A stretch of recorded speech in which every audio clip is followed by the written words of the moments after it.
Go. Today ones are nothing for is drying. So public one, a solid is doing from 30% to 50% moisture.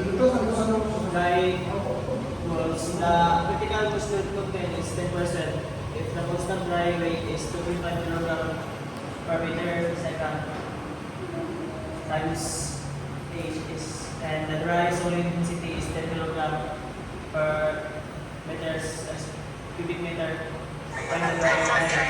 So, solution na tayo yung formula na T is equals to mass over A times R C, so times x1 minus x2.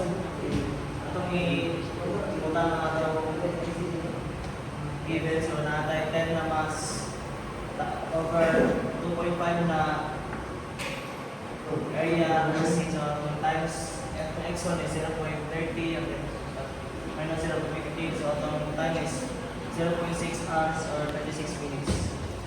So, second problem is air enters a dryer at the humidity of 0.01 kg water per kilogram dry air and leaves out 0.05 kg water per kilogram dry air.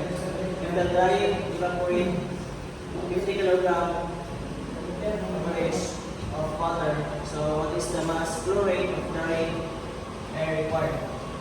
At ay solution, at ay formula na W, at ay formula na dry evaporate is equals to mass flow rate times W out minus WA.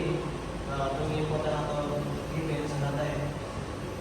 Dry evaporate to 50 is equals to mass flow rate times sa evaporation na 0.05 times 0.01. So, mass dry air is 1,250 kg